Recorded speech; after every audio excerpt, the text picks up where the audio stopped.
Join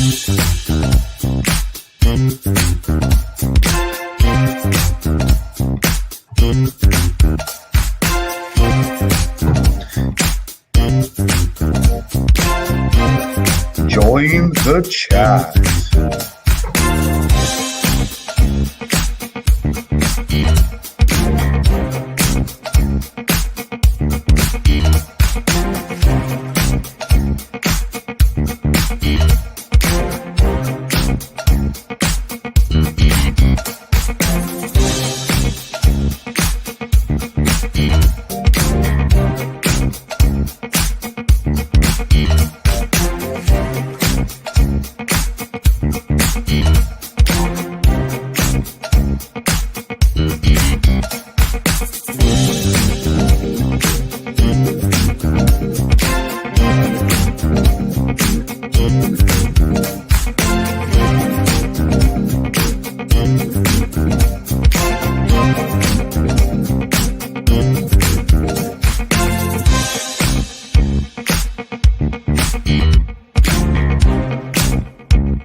Welcome back to another session of Join the Chat. This is the place where every single voice matters, where your opinions are important, where you're empowered to express yourself, and we try to provide a free and an open platform to speak, but also to be heard.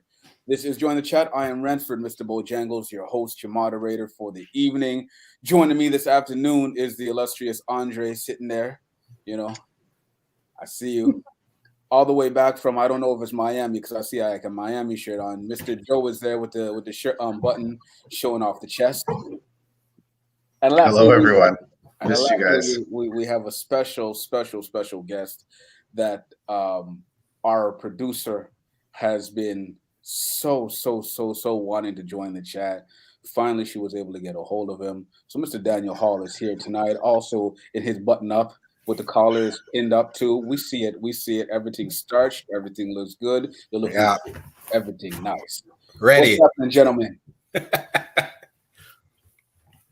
How's it going? We're good. Joe, we missed you last session, man. How is vacation life? Vacation life is fantastic. I'm in PI right now for my last night. I fly home tomorrow. Unfortunately, sad times. All right. I'm Mr. Hall. Why don't you tell us a little? I mean, I can't even call you that because on the screen your name's Dan. It's true. I didn't know what to put. So tell us a little bit about yourself. I hear that new developments have been happening in your life. Don't know if you want all the viewers to know about that stuff, but let us know a little something about yourself while you join the chat with us this evening. All right. Well, yeah, my name is Dan Hall. I'm here to just share my opinions and thoughts on stuff. I'm a teacher here in Ottawa, in a school board in Ottawa here. I've been teaching now within the education system, I'll say for about 12 years or so, 15 years. Do a lot of coaching around. I've played a lot of sports. Know these guys, from way back. So it's always great to see friendly faces of people man. So it's great. That's what's up. Welcome. Now, before we get into our topic for tonight, we know that Andre is shining proud because his Jamaicans are doing extremely well at the Olympics. So, Andre, man, anything you want to talk about on the Olympics? I just want to talk about that. I'd be remiss if we don't talk about all the events and guanings and developments from the Olympics. Talk to us, Dre. Man, I'm still feeling the fumes right now. I'm sweating, bro. 1, 2, 3, trucks burning up, you know. Feel proud of that, to be honest with you, honestly. We never really expect it, and the Olympic kind of catch us, not off guard, but we were expecting the track and field events to be a bit entertaining and stuff, and trust me, we're really entertaining, and it showed that Jamaica's still strong, you know. The man may never have won a medal, but we still respect them and appreciate them. And honestly, there's a kid, McFarlane, I think, who did well also in the 400. So we appreciate him also. So another unexpected star rise. But the female, them, man, love them. That's why I love woman, you know what I mean? Feel good for know, so yeah. They represent us, honestly. They never drop the catch. And that to me was the moment of the Olympics so far, of the weekend. And what's her name? I'm proud of the Elaine Thompson. Elaine Thompson, yeah. With the Elaine double. Thompson era. We have to respect her husband still because she's married now, right?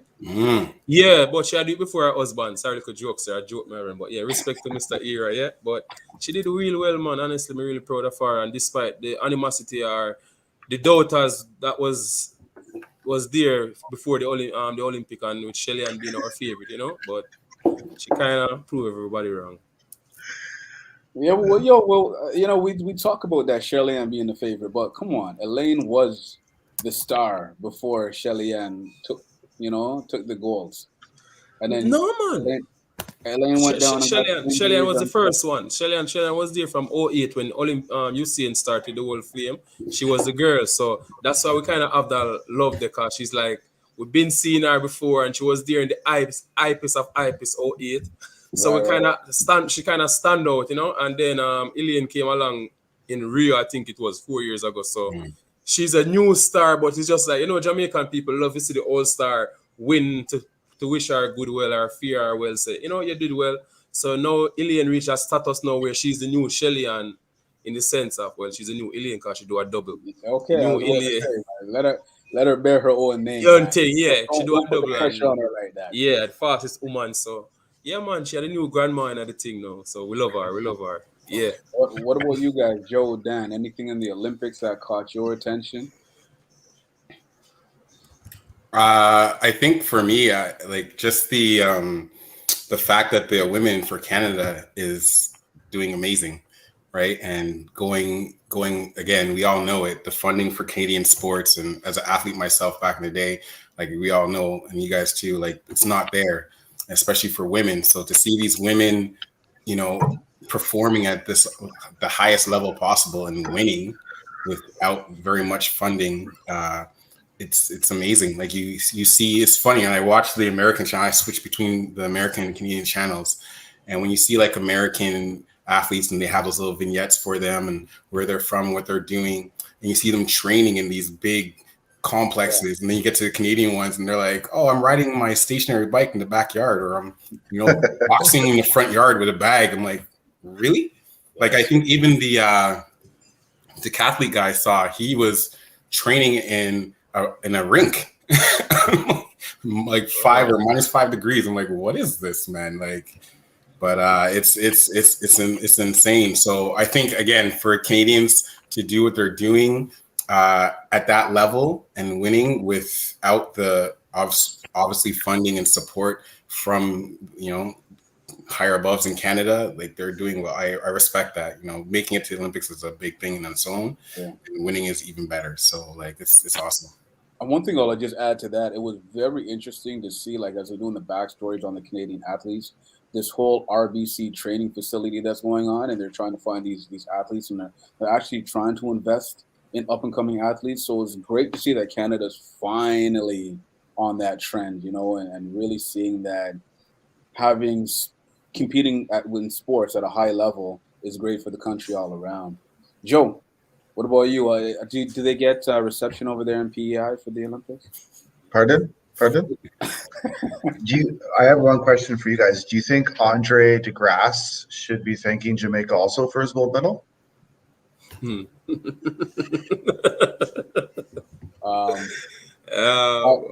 do you mean by that? Trade Yeah. health? Well, you know, the fastest man in the world is not there this year. True.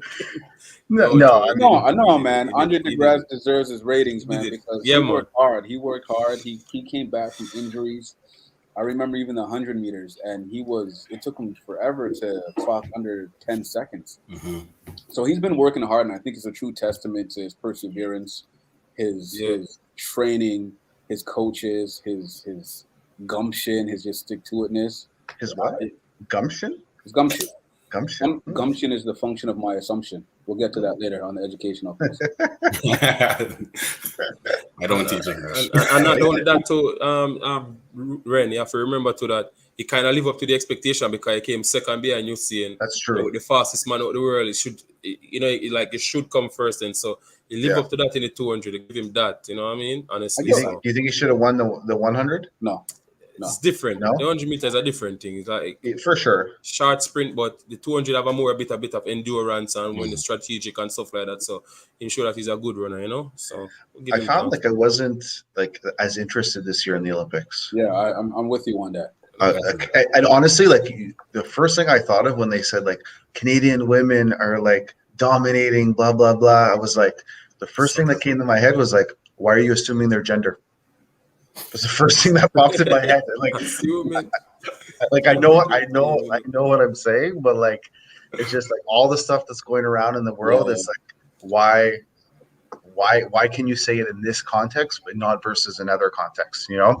And the only reason why I say that is because my daughter goes to a school that's very progressive and they have tons of genders, and I'm trying to learn more and be more progressive with it and more understanding. You know, I'm a 4-year-old man who's like male and female. That's how I grew up.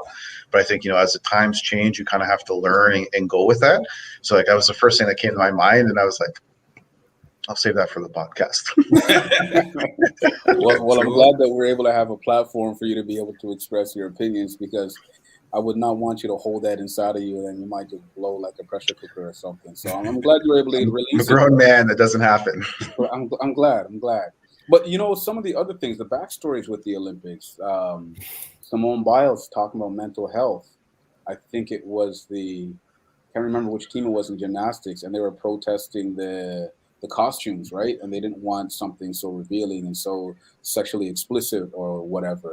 So there's a lot of little backstories that are going on too that really interested me in these Olympics, which I found kind of interesting. I wasn't just watching it for just the events and the sports. Yeah, it was good. I think I just want to say one last thing for me. The next biggest standout for me was just the spirit of the Olympics, like seeing so many athletes like, you know, do things outside of what they would normally do as a regular like competitor, right? Like when I think of the high jumpers and the two guys that like their stories were ridiculous, right? And then they just decided like, hey man, let's just both get gold and leave it at that. Like never that's seen that amazing. before in my life. Yeah, right? That one was unusual. And that one thing too, I don't know if it happens, but that means another person would get a bronze medal too, right? Right. So like that's an amazing thing to do too. I think that's pretty cool. Yeah.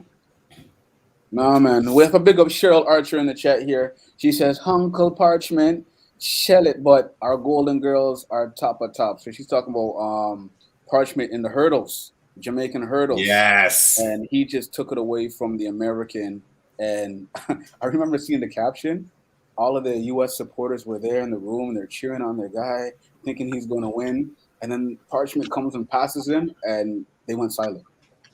They didn't know what to do. I didn't see that one. You have to share it. You're supposed to share the memes. I'll find it and I'll share it still. Share them on. Because you see, I saw one where they say with DeGrasse, where they say America brought 3 strong lawnmowers, but it wasn't strong enough to cut the grass. Yeah, man. 3 lawnmowers, man. So the memes that are coming up that are just incredible. They're just incredible. Yes, man. One thing, again, that I'm also glad to see, we're seeing a lot of small countries take the podium and shine light to countries that never were there before. Philippines winning, like, weightlifting.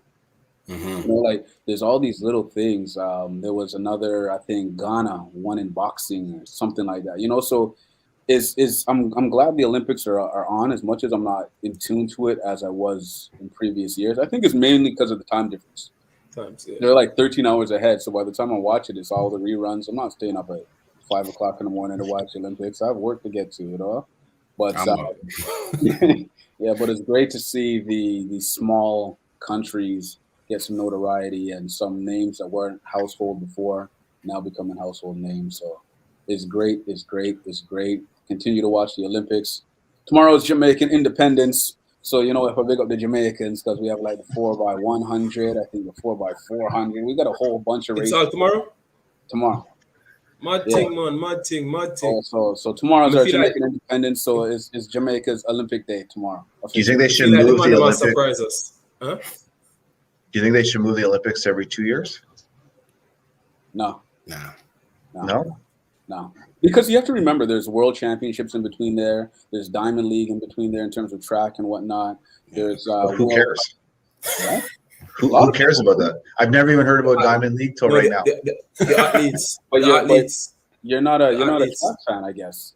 Yeah, because the Diamond League is the Joe. If you want to win Super League, the NFL, the Diamond League is the money. Like Asafa Powell dominated Diamond League, but he didn't do well on the Olympics day. But when it comes to the money, Diamond League, Joe, the winner get $1 million pot. That's Where's the Diamond League? Like different location every year around the world. Like is it worldwide competition? Yeah, but multiple. It's like it's like a driving car where you accumulate points. With Hamilton, yeah. So it's different thing, and you gather points. I wish I knew. It's crazy, man. Still be running. Crazy. Yeah. I wish I knew. I'd still be running. I'm just saying. In what era? You see what era? Yeah. Hey Joe, I just want to let you know that the RBC Training Center is now available. It's never too late. Joey, get in there, man. I can see the story now. You can be a featured story in the next Olympic. It's only 4 years away. What sport do you think is like maybe the speed walking? Hey, listen. No, I don't think that's a hard sport, man. And the worst part about it is, if they disqualify you, you don't know till you finish. So you could be disqualified at the beginning. No, don't say that, man. And you go all the way till you finish, and they tell you, "Oh yeah, by the way, 2 feet weren't on the ground at like your first kilometer." So don't do that. No, Joe, don't do that one. Do boxing. Boxing? Yeah. No, I'm not Jake Paul. You have helmet. No, you have helmet and all of that protection, so you'll be okay. Man, those men are no, thank you. All right. I know my limits. Hey, well, you know, BMX bicycling is a sport now.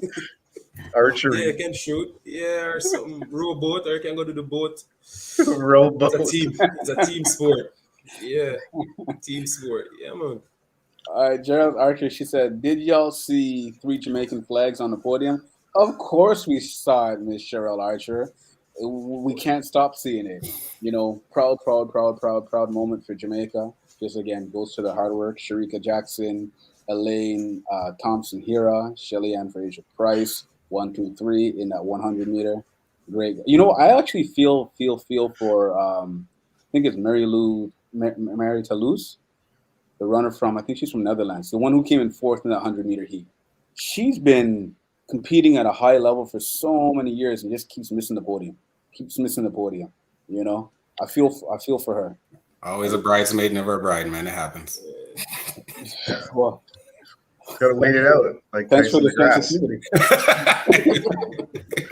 I'm pretty sure that's what she wants to hear. But as the Olympics are starting to come to a close, that also means that summer is nearing the end. And when summer nears the end, that means we're going back to school. And we know solid transition, Ren. Solid. I like that. That's a good transition. What was it? Yeah. You couldn't let me just roll with it like it was. I thought I was gonna say winter. Yeah, man, yo, that's coming too. Man, that was a smooth one. Yeah. So as school's getting back into session, right? Our topic tonight is all about education, and I'm so happy that we're talking about education, and we're bringing forth one of the persons who is near and dear in the education field. Miss Kimmy is here. Miss Fabulosity just joined in the chat to speak to us about education. She keeps us on our toes, ladies and gentlemen. So I'm going to throw some questions right away, and I want to get straight into the juice, the meat, and the potatoes of this topic. I want to know, do you believe that diplomas, degrees will be valued the same as in previous graduating years? As we're talking about education. Whoever wants to take it, go first. Maybe we'll go to our guest host, Mr. Dan, here, so you can talk about that. Best teacher ever. Somebody. I believe it. Yeah, that was a great segue. Blurp. You know, again, talking from my teacher side, and again, I do not. This is not any reflection on my employers, or this is my own opinions. But yeah, seeing it frontline and firsthand, it's. I think, and I made the joke earlier, like or I shouldn't say joke, but I made that comment earlier when we first started this whole pandemic thing. And I knew we weren't going back to school when we first shut down like a couple Marches ago. And I was saying, people are going to look at this because kids are going to have gaps in their learning, and it's huge. And even with kids in university, again, like when I see kids that first year, when I see kids that are supposed to be graduating, going to university, they're just started second semester, they're taking like physics or some crazy calculus course. And all of a sudden it's like, oh yeah, you're going to be at home and we'll try to give you a mark that's somewhat where you were before midterms. Like, you're going into university now with not fully equipped. And I don't want to, I'm painting a broad brush here. There are those that are, again, I'll probably speak to that later on, but yeah, there are going to be kids that, like, I think when you look, employers are going to be looking down the road, man, and be like, hey, so when did you graduate? Ooh, you're part of that like 3-year or 4-year cohort. Yeah. Let's put that over here. That's a question I really wanted to touch upon. Sorry, Joe. But I want you to expand on that, Dan. Like, the doctors in the future, and they have the diploma of 2020. Like, do you want that doctor operating on you? Do you want, I'll be honest, no. I mean, I think again, like I go again, like it really depends on how it falls, right? Like I have a good friend of mine is also a teacher, and her daughter just got her residency for a doctor. Like, she's a doctor now, right? She graduated, she's a doctor. I mean, but she was already in that last year's realm, so she's good. You know what I mean? Like, I'd be like, hey, yeah, you're just waiting for a placement pretty much. But you get kids that are like first year university, second year university, they're doing something. Again, for me, if you're not, it all boils back down to how you are as a student, how you are as a learner, right? And if you're not one of those dedicated, because again, if I take university, for example, the difference between university and college is like, hey, university, I teach you theory, college, I teach you practicality, right? So if I can't theoretically learn in a university setting, then, I mean, and there's a lot of cheating going on right now. I think I'll say it is what it is. Like, I've talked to kids, so it's different, right? I'm not saying they're like totally inept or they don't have any concept that's coming into them, but it is a little bit short. I personally believe it's a little bit shorter than what it is, and I think people may be skeptical. I don't want to take it back. I mean, again, it's university. You can't keep failing or not. At some point in time, you're going to get called out. So it is what it is. I think they're going to keep, when things go back to normal, you'll either pass or fail. And you can't lie that, right? There's never going to go back to normal. We're never going to see 2019 ever again in our life. Ever. Joe, you were about to say something. I cut you off. I apologize. No, I was going to ask him to elaborate more on that same point, but I think that like university degrees of now or high school diplomas back in, when our grandparents were growing up, a lot of times you can't get this job unless you have a high school diploma. Now those same jobs you're going to need a university degree to get, but we're not really getting our kids ready for the real world of tomorrow. The reality of it is education is forcing people to, it's only getting people through who are good at memorizing. If you're good at memorizing, then you're going to move forward in the education system. all these kids who work well from home are going to get good jobs because they can work well from home, because that's what the transition is going to be moving forward. Like we're already seeing robots take over jobs. When we were kids in the 1980s, we had the Jetsons. You're like, oh, you're going to be able to fly around. You're like, oh, this is crazy. It's never going to happen, but it's happening. We have flying cars that are actually flying and landing and taking off again. So like we're preparing these kids for jobs. We're not preparing kids for jobs, that aren't here yet. I feel you. Joe, Kimmy, both of you have children. Whose responsibility is it to create the foundation? The government's. What? I didn't even finish it. I wasn't thinking about the government when I was making them babies either, though. I was thinking about that guap the government's going to give me, Each one I get a couple hundred more a month. That's why I keep having them. I'm totally kidding. I'm not. Just joking. No, so Dan was talking about how are you as a student? So is it the teacher's responsibility to train the students to become good students? Is it the parents' responsibility? Is it the students? Whose responsibility is it? How do you create good students? Can you create good students? I think it starts at home as making them good people. It's not about students, because all of us kids learn differently. And the thing, to be honest, like I look at Dan as a teacher and I know him as a person. I would love him as a human being to teach my children, because he's not going to judge my kid's character off of if he can multiply or subtract or divide. He's going to go, okay, this kid has come to class. He's able to do more than he is. He deserves a B, or he's doing the best he can. He deserves an A. Those are the type of teachers you want to lead your children in the classroom. But ultimately, I believe it falls on me as a parent to make sure my child is ready. And like my daughter, who's 15, is like a B+ student. And like, her and her mom and I have different opinions on what's good and what's not good. And I say B+ is really good for you because you're not interested in school. School doesn't interest you, but you go, you show up and you get B+ and you don't try. I said, if you spend as much time as you do on your extracurricular activities in school, you'd be an A+ student, no problem. But like, that's not what interests her. She doesn't care about going to school and becoming a doctor. She has other priorities that she wants to do. So her to get B+ for just showing up and doing hard work, I think is really good for her. Kimmy, what about you? Yours are younger, so I mean, is it the same threshold or? No, this whole year was just a write-off, and I'm so grateful that my daughter passed grade 5. In 2014, I went back to school. I went to college, and in 2014, I found that they were already incorporating a lot of like online learning, a lot of click this, you know what I mean? It'll send you to that, watch this video. I remember they were talking about like having like online personalities or like avatars, and schools that were already being set up to be online back in 2014.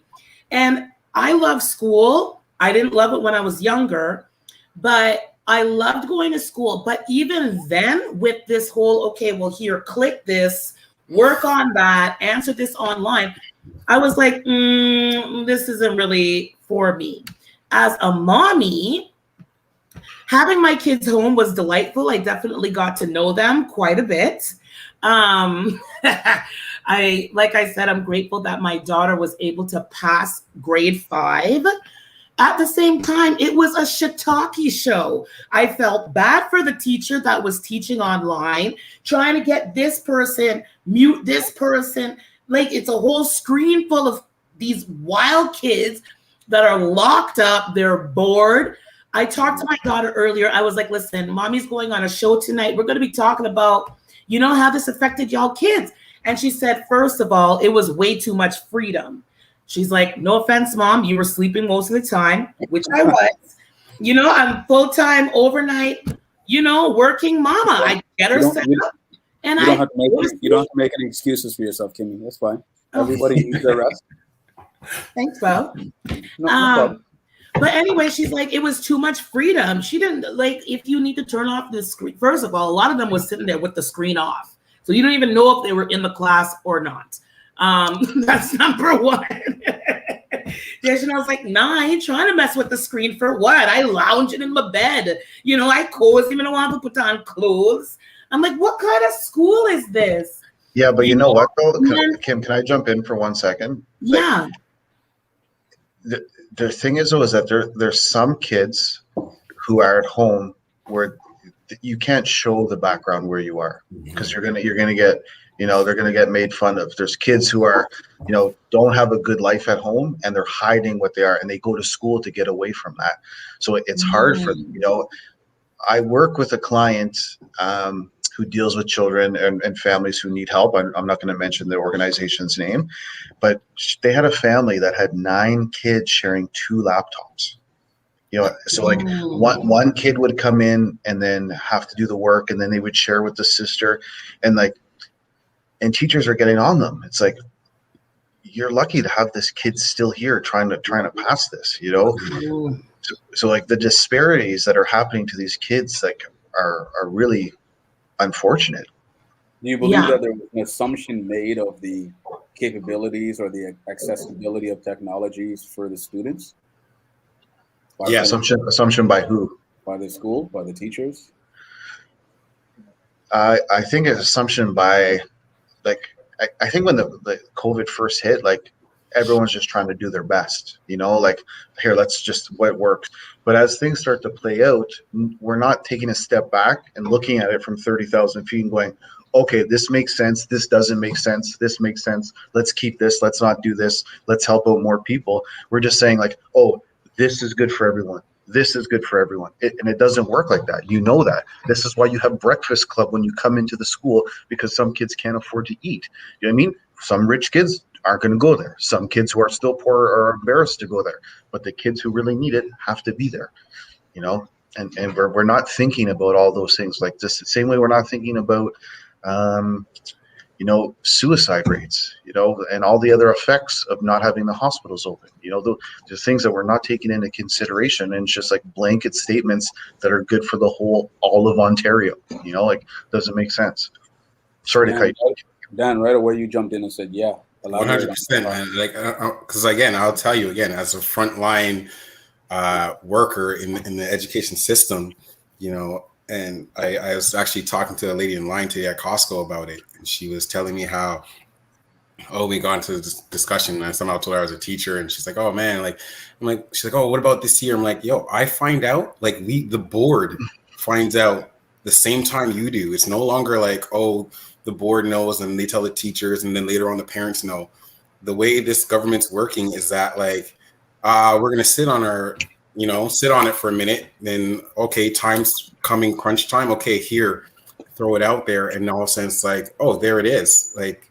Do it. And as a teacher now, you're like, whoa, what? When this whole thing first started and we had to go online, this year, when they started that first virtual online school this year, it's a lot of BS that they're talking about, we have teachers trained and blah, blah, blah. People found out they were going virtual. People got voluntold to be virtual because they didn't have enough teachers. And that's a week, that's days before school started, right? So what do you do now as a teacher and saying, hey, now you have to do your course or courses virtually online. You don't have any resources for that. You weren't prepped for that. You're probably teaching a course you never even taught before, because now it's we're just throwing everybody out to get something covered. And it's okay, whoa, time out. How do I take all even if I did have a course that I've been teaching for a while, my stuff might not have been digital. Now I have to make that digital in the same 2 days that I'm going to start teaching. So literally teachers are hours ahead of kids, as they're teaching this stuff or delivering the content. Right. So with that late notice that teachers are also receiving, so are you all also? And I guess you're speaking for yourself, but I'm asking you to kind of speak for teachers as well. But are you all in survival mode and you're just trying to get through the day? Oh, 100%. Get through the month. 100%. I can tell you right now, it wasn't crazy high. I don't want to make it seem oh my God, teachers were dropping out, but there's a lot of teachers that either retired early, coming this last September, because they're no, we're not doing this again. This is foolishness. B, teachers that came in September and they were on stress leave by November, October. Right. Yeah. because it's a gong show. I have a friend that was, helping her daughter out with math, and like she's telling me how they have a new teacher or a new supply teacher every like 3 weeks, because the teacher that was there to start left, and then this teacher comes in to supply for a couple of weeks, and then they leave because they get another job somewhere else. And it's a gong show, right? And it wasn't set up properly. They had all that time, and I just like what Joey was alluding to before, they had all that time when this first started in March, that first March. And I used to tell people already, like, we are not going back to school. When this whole thing first started in March, I'm like, we're not going back. They just kept pushing, oh, next month, we'll check next month. But in that time frame, you now need to be setting up for, okay, hey, we're not going back. We know that. Yes, they are scrambling, right? Like, and you have to now start prepping for the new year. And in that new year for September, they didn't prep for that. Again, we all got just pigeonholed. Here you go, bam, bam, bam, bam, told what to do a week before school. And you're like, okay, well, you just make the best do out of it, right? So teachers were stressed. They were in survival mode. And that's why, again, like kind of like what Joey said, like I feel for a lot of the kids too. I wasn't hounding a lot of kids. There are kids in my classroom that, again, maybe showed up once, twice a week. But I'm like, am I really going to stress you that much? Because I already know the mental stress that you have going into this already. And now you have this pandemic situation and all this craziness going on. Like you're in school, you're out of school, you're in school, you're out of school. It's too much for like a 13-year-old, better yet, an 8-year-old, a 4-year-old to handle that. Like we have grown professionals that are freaking out. Like, how do we expect a child to figure this out? Right? Well, now that children have been out of school for over a year, and this is for everyone, do you think that school education should go back to being full-time in a building, or should it still have this hybrid mold? Andre, let's go to you, man, because I haven't heard you too much. To be honest, as Dan was saying earlier about the schooling thing, where for example, the teachers being stressed and all of that stuff. But if I also remember, it was even further before that, because there was a lot of strike going on before, where the teachers weren't working this Monday or this Friday. So it was, I was like just thinking about that too. Yeah, so that it even stretched longer than that. So if you look at it, so that thing was going on from like October, September, when it's from the summer going to the summer, they were threatening to September and then come March. So they've been under that stress. Oh, maybe next week Friday, not school not keeping this week teachers. So it's been a longer than we expect. A full 2 year this September starting. So it's from in the summer. And next thing I look into, I think more parents would be more appreciative of teachers now. So before, when teachers used to probably think that the kid is just going home just to rest their head and come back tomorrow morning for us to teach them all the tools of life, the survival, the educational aspect, the being a character person, all of that. The teacher used to do all of that, right? And the parents used to just see it as a dry ride. Oh, you went to school today, so your teaching stopped at 2:00 because home time, I'm tired. No, they're more appreciative of teachers, in the sense that when they see, oh, that's why you're giving this much trouble to the teacher. It's hard for the teacher to get it to focus because they themselves can't get their own kids to focus. So I think coming for the next school year, you will probably see a better relationship teacher-parents going forward too. So there is some good that come out of the pandemic. And also I look on the aspect where it's not sense that Dan said something about cheating. Yeah, it may seem as cheating, but in the real world, when we grow up, you can check your YouTube, your Google, you can check your phone. And I used to hear that as a kid, that accountants check book to see. And I'm like, really? And when we check our book, teachers go crazy. So it kind of develop a skill also where, because sometimes they have open book tests in universities and you still fail because you have to know how to maneuver the page where expected. So at the end of the day, it's developing a lot of skills. So there's a way to look on it in the half full or half empty. So a lot of development happened to the kids in that sense too. And likewise, again, kids get to appreciate going to the classroom more now. Because look at professional athletes, the NBA players, they're struggling to perform at their ultimate max during the pandemic thing, regardless if they're playing good or the game seems close. It's not them. There's a vibe that's missing from the crowd. They get a certain energy from the crowd. You know what I mean? It's the same thing with students. Some students get a spark just by going in the classroom, seeing the teacher, and the teacher can touch them on the shoulder and say, you did well. A lot of interaction gone, so it's like there's something missing, that's part that we can't touch. So if athletes can't do it, or we expect students, which this is like their future, their livelihood, so to speak, potential livelihood, or develop their mental aspect or how they think critically or whatever it is.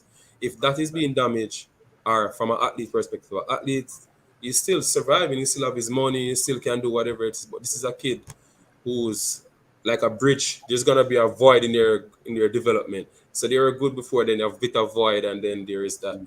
So I'm still optimistic that kids will overcome. You know what I mean? As I said, there's a lot of good things that came out of this pandemic, and parents again get better and stuff. That's my perspective still. Has education kind of been devalued during this time?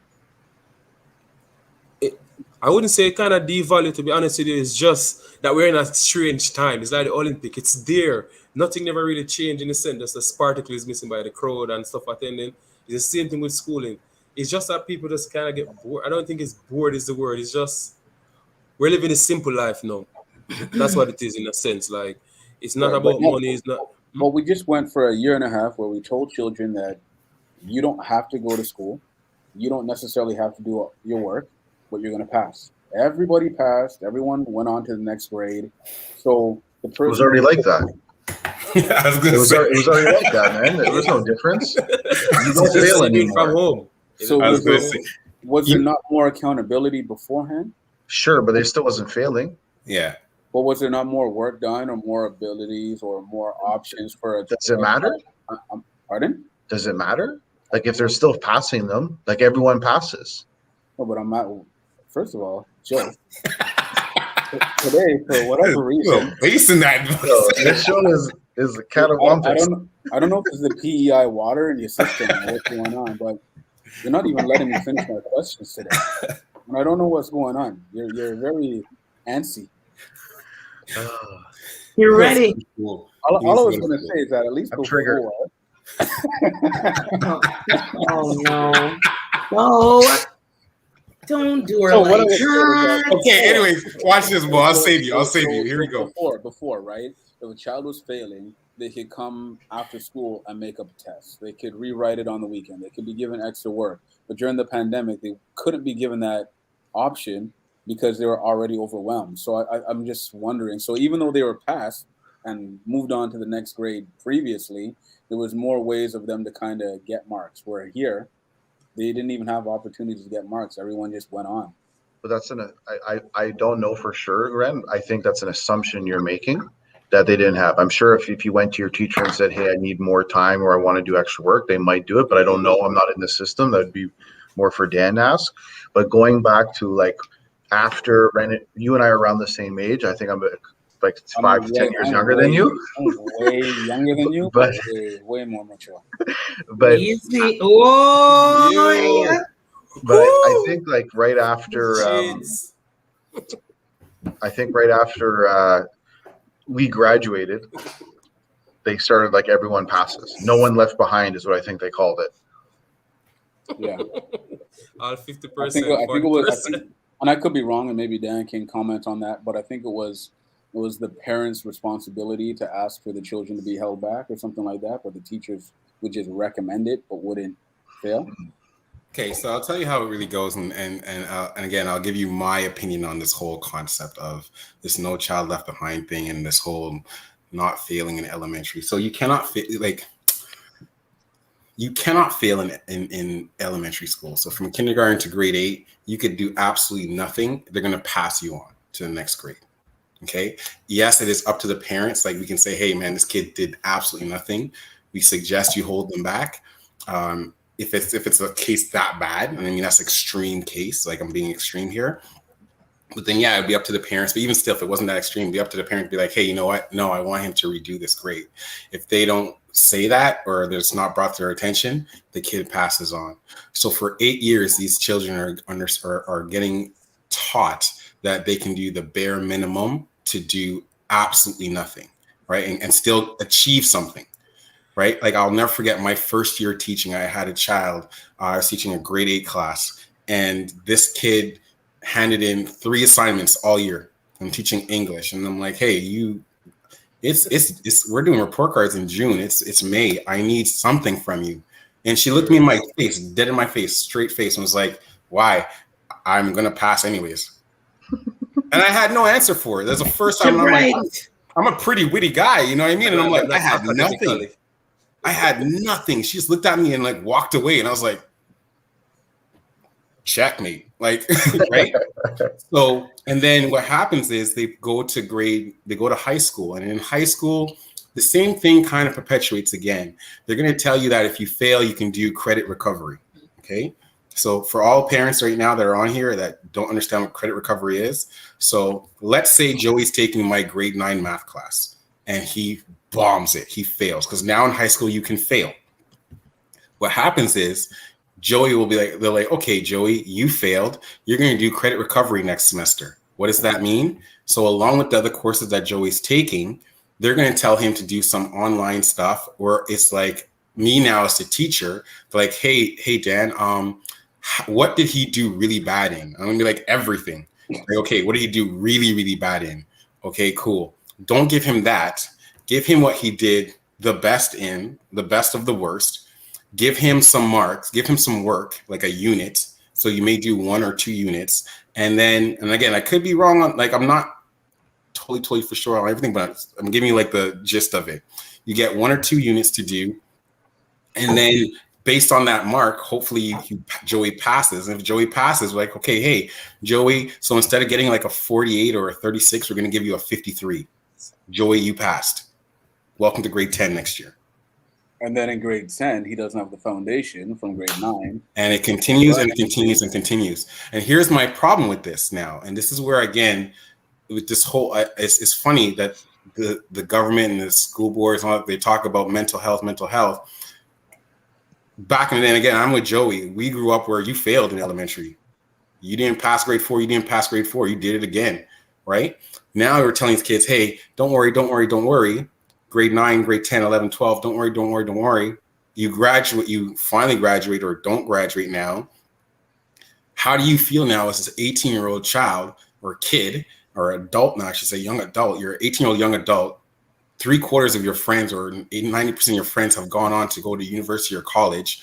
You don't have the educational awareness or you just don't have that education to go any much further. You end up now becoming like, doing something lesser than you may want to have done, or maybe now your mental state is like, oh my God, what did I do this whole time? Is it too late? And now you're done. And I'm sorry, I remember looking at this stuff when they started this and nobody talked about it, but I'm like, you wonder why suicide rates between the ages of 19 and 25 were skyrocketing in the last 15 years. It's because you have kids now growing up in reality like, oh my God, I can't manage myself in society because I don't know what's going on. Right. And to go to but they started taking out any type of things to help support people's individuality and setting themselves up for success in the school system a long time ago. They started taking those things out. And the school system is a little back in the day-ish, if you ask me, when it was based on, okay, go to school, finish it, go to the factory, support your wife. You know what I mean? Or the wife is supposed to be like a homemaker and stuff like that. I think that there's a big gap. Shout out to the education system. Shout out to the teachers and everything like that. I know you're doing your best. But I think that there's a big chunk that doesn't support people's individuality throughout high school anyway. And, you know, setting them up for financial success, setting them up so that they're, you know, secure and confident and feeling good and have the skills that they need for the workplace of today. Kimmy, I got a question for you. To go back to Rent's question, who's that responsibility on? Joel, let me tell you something. I can't even answer that because this last year I didn't do a thing. Mothering and teachering, I blocked out the past Kimmy, year. I'm going to even challenge you on that. You had to work overnights to take care of your family. Do you know what I mean? You did a thing. But I didn't do anything for my child's education. That's for sure. I was just like, yo, you need me? No? Okay. I didn't check in. But I didn't find that the whole thing was set up to think about single mommies out there that work full time overnight. I have to sleep. You know what I mean? I was just like, oh God, thank you that she passed. I had nothing to do with it. The teachers, when the kids got like out of order, if they were talking too much, they'd kick them out. They kicked them out the live. They'd let the parents know, listen, I had to talk to Jimmy 1, 2, 3 times. You know what I mean? But it wasn't until maybe almost the whole school year was done that I found out that they could close the kids' access to other websites and stuff while they're in school. Half the time, Dejanelle was cruising upon all these other things. Oh yeah, I'm here, miss, boo, boo, boo, boo, boo, and stuff like that. And when the teacher came to me about it, I was like, well, what am I supposed to do? You know? And then she offered to shut it off. I was like, why did you do that in the first place, man? And well, you know what? It's there. Like the technology is somewhat there for it to, like, for example, I know exactly what you're talking about, right? But what happens is now it becomes you're just a glorified babysitter, and not even glorified, you're just a babysitter, right? Because how am I supposed to teach a lesson while also going through 20, 30 kids' screens? And like, I had a kid going on Twitch every 5 minutes, and I'm like, buddy, like, how many times do I got to close this down for you? And then even at that, the kids are smart enough, they figure it out. They're like, hey, so if I log in and keep my screen here, but I can go on anything else incognito, you can't see what I'm doing when I'm incognito. So then it just kills that whole vibe. So that whole structure now is done and gone. So it's like, I can't even, now it just looks like that you're online focusing on the work. And you're not doing it. But why didn't they have more mediators? And what Andre said earlier, right? Before the whole pandemic happened, it was already weird because every 2-3 weeks, teachers are going on these pre-planned strikes. All of a sudden, the government is like, here, take some money. You know what I mean? And I was just like, this is strange, right? So a lot of the people, or the person that taught my daughter, I don't know where she came from. I don't know where the teachers at her actual school went. You know what I mean? But clearly there was work. You know what I mean? Maybe have smaller classrooms so you don't have 30 plus people. Just like on a podcast, you need some moderators up in there to be like, nah, Jimmy, you ain't going on there, so that the teacher has the space and the energy and the focus to teach. You know what I mean? So it's like it's like they're setting you up for failure in a way. 100%. This whole I didn't know that I couldn't fail thing is new to me, because as far back as I remember summer school like every year and night school. I wasn't the best student. Attention. But but no, I didn't even know that. But that's what I'm saying. I give y'all teachers props, but the whole system, it was a shiitake show from the beginning, from the strikes. Yes, they needed more money. I don't know where the teachers went, but you know, now you have a whole bunch of lazy kids. I'm praying for the teachers for September to get these kids to sit down and pay attention. I can barely sit down and pay attention these days. Everybody's going to be masked up. Everybody's fat. Everybody's unhealthy. Everybody's lazy. Everybody's eyes are glued to the screen. You know what I mean? So I understand why the suicide rates, you know, go up, or why depression has gone up, or why a whole bunch of stuff has gone up, because of pure madness in the place, man.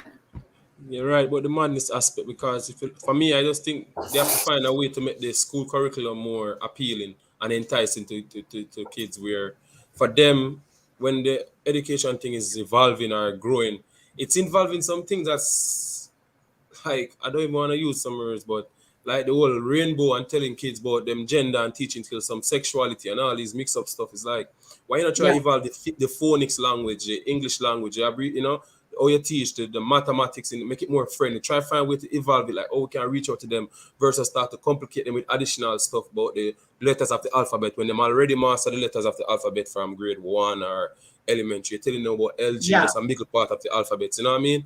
And then the identity in this, and you're like this, and mix up their head already. So I just think they need to go change the whole curriculum. And now with the whole pandemic in highlighting all of the weak spots they can't find in the education system. And it's funny, it's not just in Canada, it's everywhere. The pandemic reveal that problem.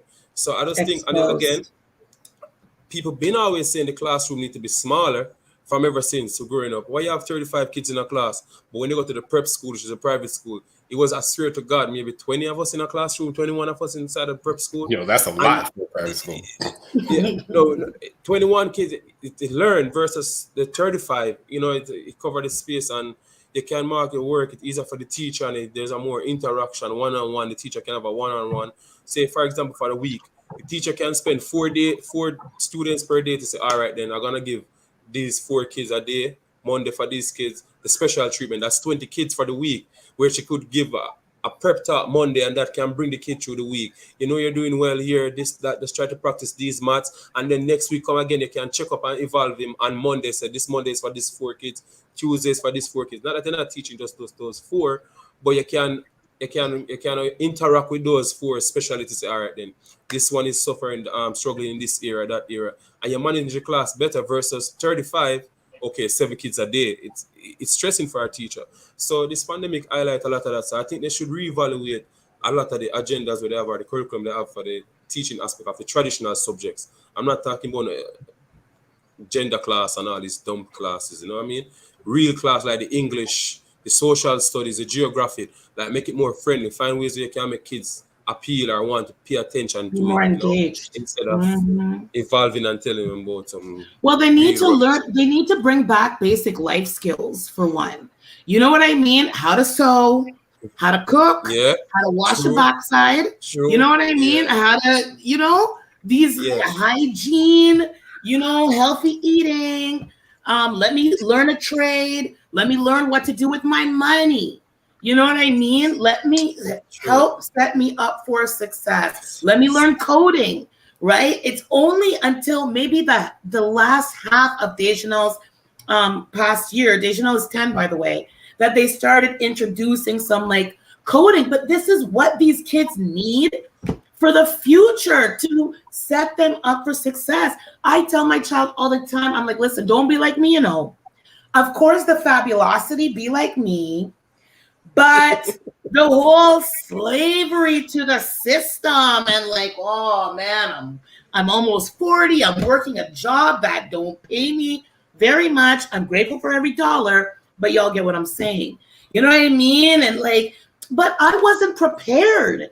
I wasn't set up. And yes, my parents, they sprinkled some of that, yes, responsibilities and thing. But I didn't get the concept of, okay, I get this amount of money for work. I set this aside for savings. I set this aside, or I invest this, blah, blah, blah. I just got here, you're 18, take a credit card. Oh, okay, here's another credit card. Next thing you know it, like the whole life is now caught up or is trying to catch up with the debt I got into when I was ignorant to money. Yeah.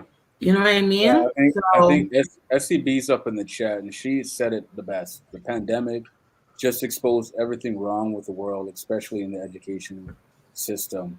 So now as we're going forward, I believe that they just started to announce the back-to-school procedures that will be taking place. I mean, school starting in a couple of weeks, right? And a month into it, they're talking about these procedures. So now I guess as a parents and students, have the opportunity to prepare ourselves for the future? And are we learning from the mistakes of the past or the pandemic? I just see advertisements for 12 to 18-year-olds to get the shot all over the place. You know what I mean? I don't even know what the plan is for the mind, how they're going to engage these kids to get back into physical activity. Is there going to be any type of additional counseling for the mashed upness in their heads? All I've been seeing is advertisements 12 to 18, get your vaccine. But I read that the vaccines are not mandatory in this back to school procedure. No, not but for teachers. But for students, teachers, and staff. No, the vaccine's not mandatory for back to school. If you read that, we got the same document everybody else got that same day. It was like the Wednesday or the Thursday, whatever it was. It came out. We got the same thing at the same time. And I'm reading through it, and Kimmy's right. There wasn't really anything like educationally based. The only thing they told you was, okay, hey, if you're between grade 1 and grade 2, I think it is, they recommend you to wear a mask. After grade 3 or up, you have to wear a mask. Grade 7, 8 students, you're gonna go back to that. Like this is what I teach grade 8. You're gonna go back to that one room, one cohort thing. The only difference now is that instead of eating lunch in the classroom, you can go eat lunch in the cafeteria and hang out with your friends from your other classes that you know, but go back to your one class because that's the safest thing to do after mingling with everybody else. The high school side, I believe they're doing they're still doing the double cohort. They're doing the 2 days thing, but everybody's coming in those 2 days. So really, like, it's very just faced more for the reentry with respect to COVID, but there's nothing with respect to like the schooling system itself.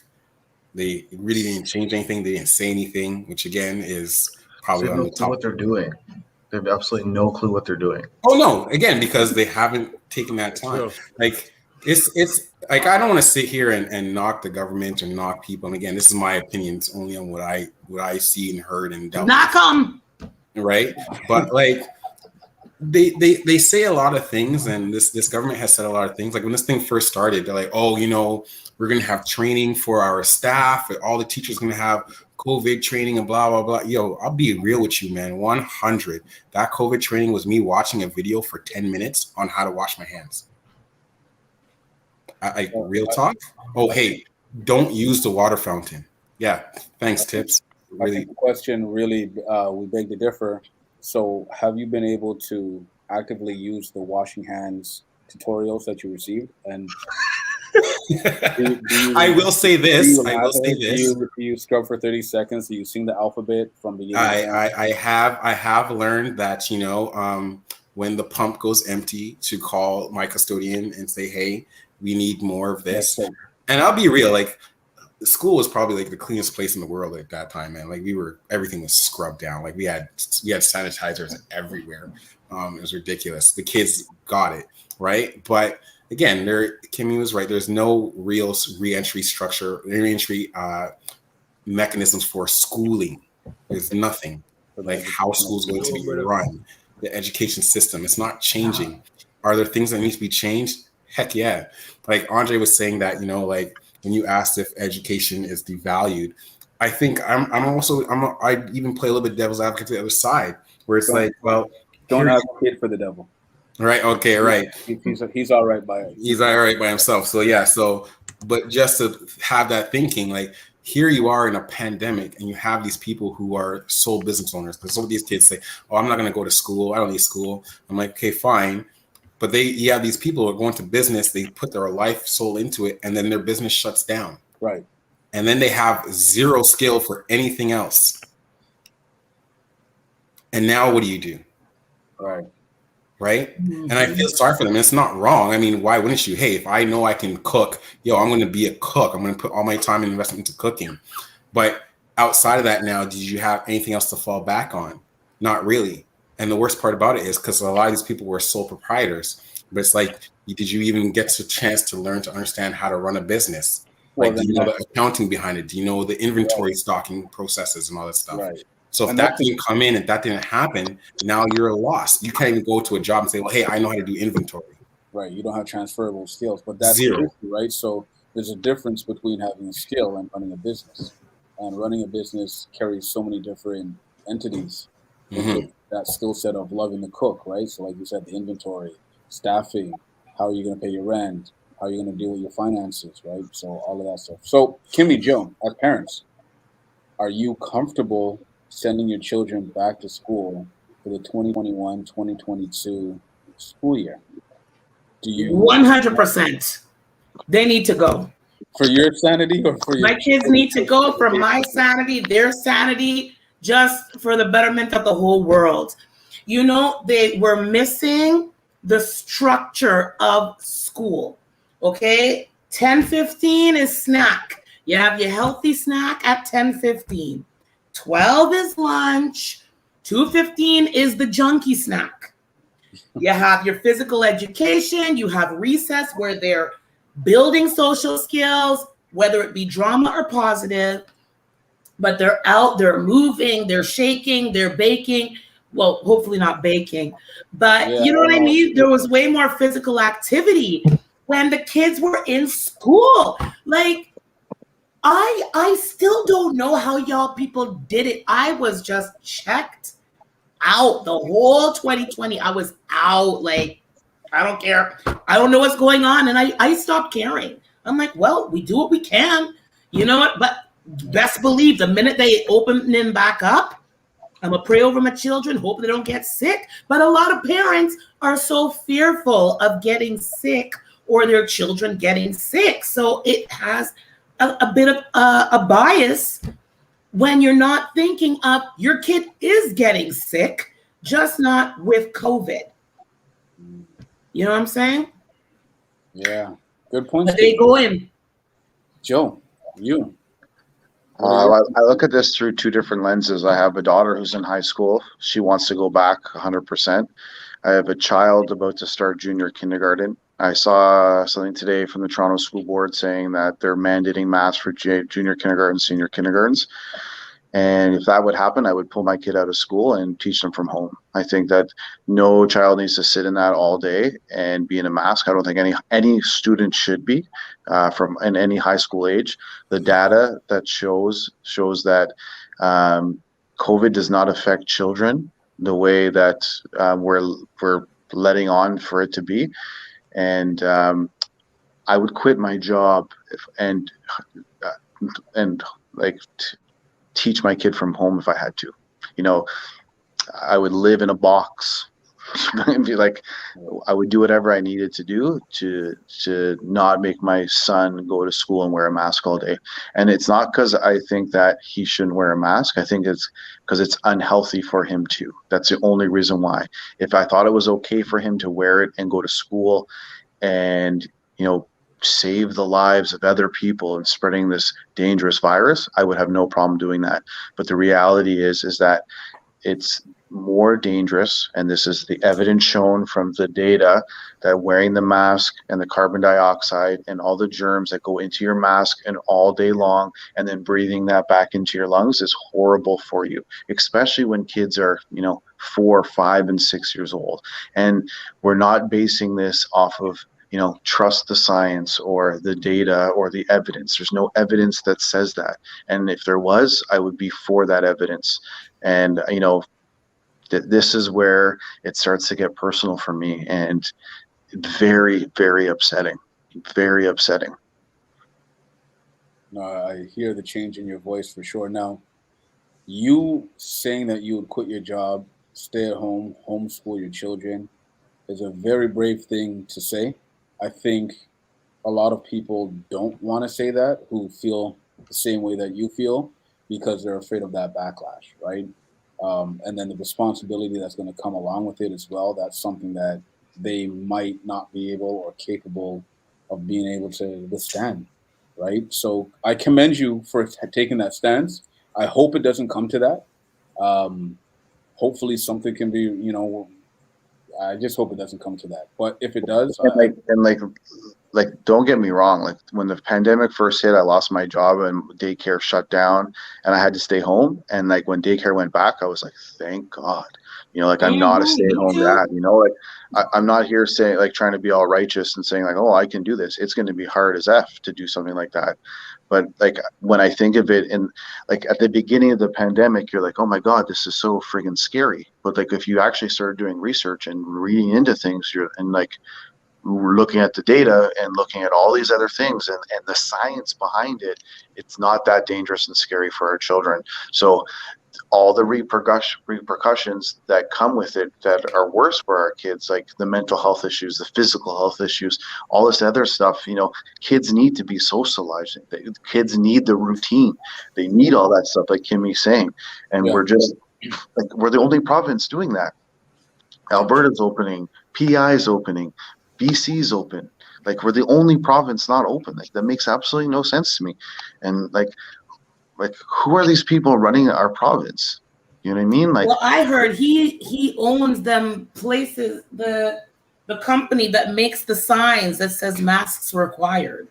That's why I heard he's staying so long in this thing, because he's like, yo, I getting paid. Yes, wear the mask, wear it. I don't know if you saw this, but his daughter put a post up talking about the propaganda of the new like COVID pamphlets they're sending out. Like Doug Ford's daughters is there saying that, and I mean, like, you know, who is she compared to whatever? But like, just goes to show you that like things are slowly starting to unravel in this whole web of things that like you just need to protect number one.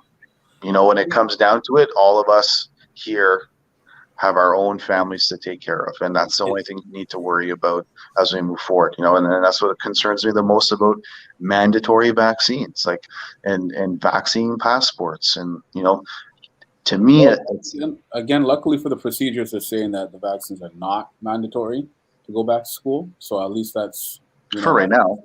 That's giving me a lot of peace. That's for sure. Well, for now, whatever. At least it's there. You know, at least it's because a lot of people are still pushing vaccine. So to hear an alternative, to hear that they're not mandatory, was different to hear, especially in the last few months. I wanted to come to Andre real quickly. You're in the trades. So, and we're talking about education. Is it the same type of devaluing of education in the trades fields? How are the apprenticeships going? Maybe, again, you might not be able to speak for the whole trades work, but what has your experience been with colleagues that you know, or what you have seen or gone through? Well, the academic aspect in some part, for example, like if it's a group work, then that's all cancelled. But what they do now, they lower the intakes of apprentices in the classrooms. But the greatest thing is, it's the trade is a more on type of job, so you're still allowed to go and do your work. And the pandemic didn't really, for a few months, it slowed down and I wasn't working. But at the same time, right away, like after the 3 months start, after 2 months time, we're back at work every day doing full hours. So I guess there'd be a high demand for you guys. Well, I think so. No, especially from a union perspective, because a lot of new jobs and stuff about to start, building wise, especially in Ottawa. But trade is always growing in Canada for the past 10 years. It's a developing country. And funny enough, today I was working at a guy's house. He working in immigration, and he was telling me in the next 1.5 years, Canada expected to have 1.3 million intakes of new people moving in the country, mostly in Ontario. And that's development, and people forget that Canada is a developing country despite it being a first world country based on its population and stuff like that. So at the end of the day, it only can get better in the sense of monetary wise and trade work, more output, you know. So the future look bright in the trade aspect, to be honest with you, no complication. Nice. FTB's back in the chat saying that Trudeau recently announced he is working on a mandatory vaccination for government workers. I came off of the phone with a colleague earlier today, and that kind of came down the pipeline for her, and it was either, you know, vaccinate or lose your job. So a lot of things are still coming down the pipeline. Hopefully, right now the education side is not mandatory, so hopefully, again, we're able to keep an open mind to get people back into school and get educated. Did you guys hear about the court case in Alberta? Which one? I can't remember his name. I was trying to look for it, and I got cut off the show. He basically took the why can't I think of this? I'm gonna have to search it. Basically took the chief medical officer of Alberta to court after Dan, you're on mute. I don't know if anyone could find his name for me, but he took the chief medical officer to court for his $1,200 ticket and said, show evidence that you have this virus and it's deadly. And they said, we can't do it. They have no evidence for it. So like these little things that happen, and you're like, I forget the guy's name. I need to find this. Yeah, I'm sorry. I forget his name too, but I know I did hear about that. And I was laughing. I was like, oh my gosh, this guy just won. Yeah. Okay, hold on a second here. And Quebec is going through with the vaccine passports or whatever too. I saw on the news that is going on with it too.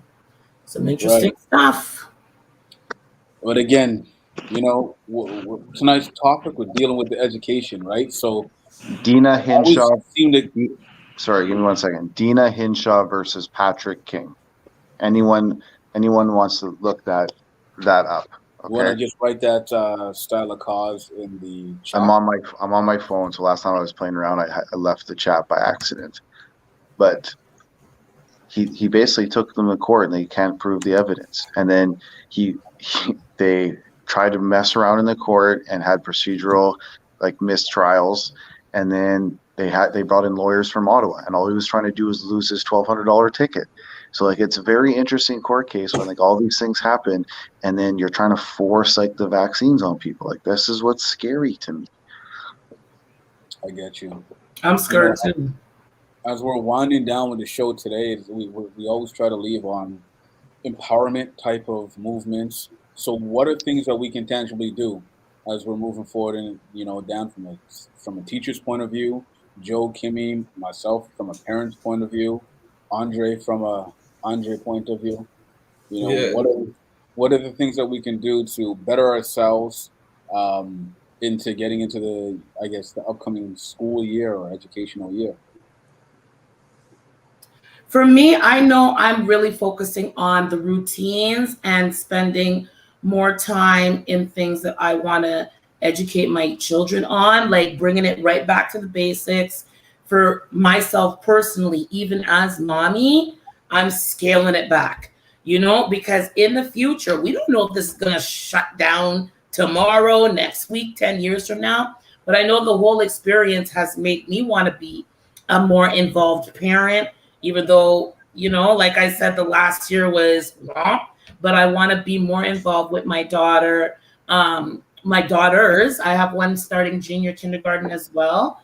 But it's inspiring to me to not want to be on the short end of the stick anymore. Just here, this is what it is, deal with it. And, you have no other choice. So I definitely want to make sure I'm bettering myself to better our choices in the future. All right. Joe, Andre, Dan. I just think that parents should just be more involved now in their kids' thing, and the system. Well, that's another topic of discussion. And the system need to change them curriculum for the kids. Just make education more appealing. And that's for now. I think just like how COVID could have bring in-class teaching and pause, and teachers have to put away all their tangible stuff and go online, digital. They need to remove some of the additional gender stuff, put that on pause for a bit and try to get the kids back into the traditional way of learning, So that's my take. So parents need to be more proactive and build a teacher-parent relationship, and just help the youths, because with the patch being there in this void in their education or development, then it's now okay, what can fill that void? The parents. So it's just automatic. Before it was a teacher, student. Now there's a void. The parent need to fill that void. How are you gonna fill that void? The teacher is teaching them at school, and mommy at home or daddy at home is being proactive in seeing that not just the homework is done, but they have their little routine that they say, okay, then I'm making sure my daughter read a chapter a day, or let you do some maths that I can be assured to say, you know what, I'm validating him my own self, because I don't want to hear the teacher report card alone. So parents-teacher relationship and the curriculum should get re-evaluated. Let's go to Joe, and then we'll leave it off with the educator. I think on a personal level, I'm going to really try to focus to be involved in what's going on every aspect of the education system. And I think it's important us as parents that we really fight for the right to have the choice to do what's best for our children. And I think that the best way to have our children succeed in a life that we don't know what's going to come is increase their vocabulary, because the more words you know, the smarter you're going to be in different situations, and then you're going to thrive in those situations. A doctor just knows different words than you. That's all it is. Same with a lawyer. Straight. Yeah. Yeah. Wow, well played. Yeah, I'll say this as I'll come from two points. So as a teacher talking to parents, I would say again, and I along with Joey, I say this, any parent that's ever had me dealing with their kids, I always say the first thing, it starts at home. I mean, not that you got to start teaching your kids at home and stuff like that, but it starts at home as in like setting up expectations for your child, right? Like kids are coming into school now thinking it's just a date to be somewhere, right? So you have to set the expectation up for your child that, like, you know what, hey, you're here. This is kind of like your job. Your job is to learn, right? Follow instructions, stuff like that.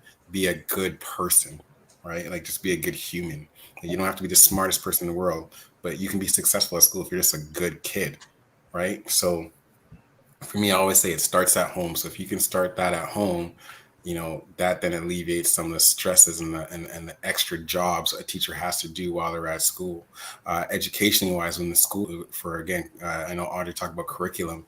Like curriculum wise, yeah, there are things that have to change. And I hear Kimmy and the sentiment with Joey too, that, you know, like, hey, let's, like, what are teachers doing? Like, you know, and Joey, I appreciate you saying that you'd love to, like, your kid to have me as a teacher.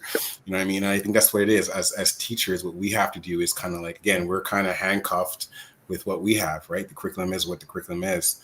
So we have to now, but as teachers, we have to kind of find a way to make that curriculum engaging, right? Make that curriculum fun. There are some things that just suck. It is what it is. You know, math is what it is. Like I can make it fun, but at the end of the day, you still got to know what 2 + 2 is. You know what I mean? And with that, I would just tell what is that again? Something like that, right? There's a stubby finger. So, but at the end of the day, I think too, parents, again, don't forget, as I think it was Kim that said it, like school doesn't stop at 2 o'clock, right? I've had parents come to me like, oh, you know, please don't give my kids so much homework. And I'll leave it at this. When our class sizes are not going to get any smaller, so they'll probably just get bigger again. So when I have a class of 36 kids and I'm in a math class that's 50 minutes and my lesson is like 20, let's call it 30 minutes, right? After 30-minute lesson, I give out some work. That's less than 45 seconds I have with your child to see if they understood, comprehend, and how to go forward. And that's taking in consideration that everybody's on the same level. There's no special needs, nothing. So when I say, hey, your kid's not doing well at math or you're not doing well in subject, well, what more can you do? I mean, hey, man, my time is my time here. Like, yeah, I can give more stuff at home or whatever. I mean, we all got Google. This is my first thing. They're like, oh, can you give us extra worksheets? I'm like, do you got Google? Because like that's where I get my worksheets from. Like, it's just straight facts. Like, there's nothing special I'm doing here. It's like, you know, it's a Kung Fu Panda. There's no secret ingredient, right? It's just you have to keep doing it. So you can't be the next LeBron James or Michael Jordan or Kobe Bryant because you went to the gym and took 20 shots that day. It just doesn't cut it.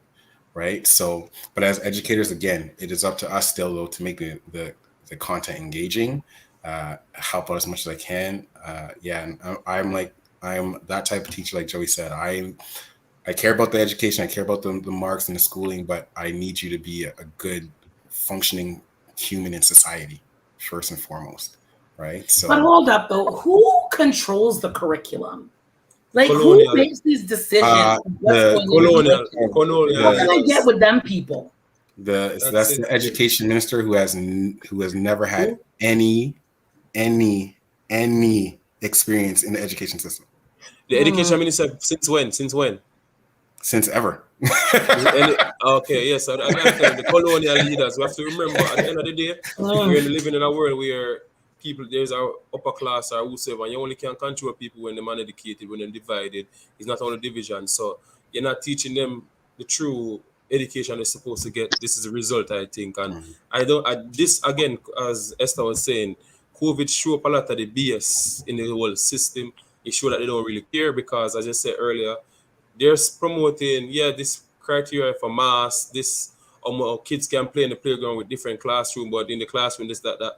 But yesterday, the guy's not fixing the strategy or the teacher go about teaching. You know what I mean? Or they're gonna transfer that information to the kid, or make a class smaller or something. No strategy in that aspect, in the teaching aspect.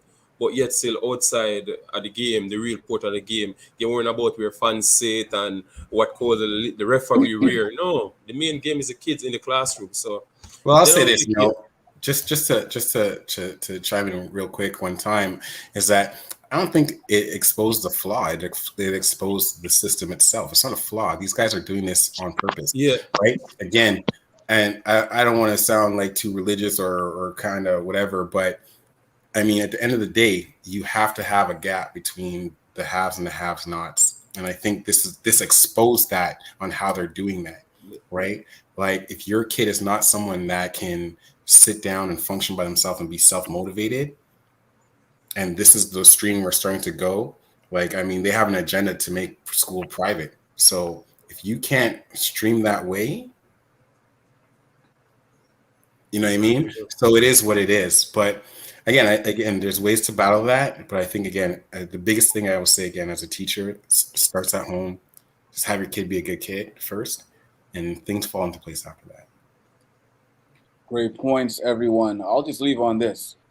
We should not forget everything that we have learned, what has been uncovered, what has been revealed during this pandemic time, good, bad, ugly, or indifferent. As parents, it is our responsibility, and we need to be more involved with our children. We need to listen to our children, actually listen to the things that they are saying, not just taking them as being bad apples or being expressive or being negative or being overly hyper or overly positive, right? But we need to reach our children on the level where they are. As parents, again, it is our responsibility to learn and understand the school system. Get involved. I'm not saying that you have to be on the PTA, but read those newsletters that come out. Attend school events. Speak to your students, your children's teachers. But get into the school, get into the system, and educate yourself on the government. Because at the end of the day, things are being passed, as Joe has shown us before, at 3 o'clock in the morning when we are all asleep and we are unaware of it. And then all of a sudden, this thing becomes law. Don't be afraid of the system, challenge it, but don't be ignorant of it either. So, this is Join the Chat for another great episode. I want to thank Andre, Joe, Miss Fabulosity, Kimmy, and our special guest for the evening, Mr. Daniel Hall, the educator. Thank you guys, man. Thanks for having me, man. It's a pleasure. Hope for to come coming. back again. Yeah, man. I want y'all to make sure that you check us out on YouTube, like, subscribe, share, watch some of our past episodes, and we will see you again in another 2 weeks on Join the Chat. Once again, on behalf of everyone here, Renford Thomas, Mr. Bojangles, signing off. One love, all. Salute.